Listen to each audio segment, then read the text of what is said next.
Hello there, Internet world. My name is Rene Jones. Like motivational stories, I'm going to share one with you. Man takes his family to the circus one day, goes through the big tent, looks at the lions, the bears, the elephants. As he walks out, he notices a little small booth. At that booth is a gentleman dressed up in typical circus wear, and he has a jar at the table. Looks like the jar is empty, so the gentleman goes over with his family and he asked the guy, "Hey, what's in the jar?" And the circus handler says, "These are my trained fleas." He looks in there and he notices, yeah, there are fleas in there, and they're jumping just like fleas normally jump, but they're not jumping out of the jar. So the gentleman asks, "Why are the fleas not jumping out of the jar?" He says, "Because I've trained them." Says, "Well, how do you train fleas?" He says, "Well, you put the top on there.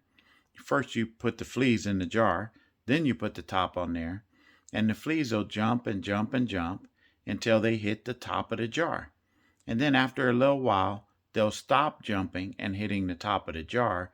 They'll jump just short of the top. And then you can remove the top, and they've been trained not to jump out." The teach point of this story is that's the way most people, including me, that's how we live our life. We go as far as we need to until the pain starts, until the aggravation starts, until whatever it is we think is too much to bear, and then we stop right there.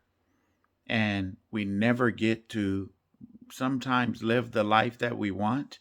We never get to do the things that we want to do because we've been trained not to hit the top of the jar. Women call this the glass ceiling, which they've been trying to break through for years, and several have, but there are many that have not. But make sure when you wake up in the morning that you think about that jar and you try and bust through no matter whether it's there or not. Anyway, hopefully you like the story. And something new, I never thought about asking people to subscribe, but I'm going to ask you to subscribe and to share the story if you liked it. If you didn't, I understand. Hopefully you'll like the next one. Anyway, have a good day, and I'll see you tomorrow.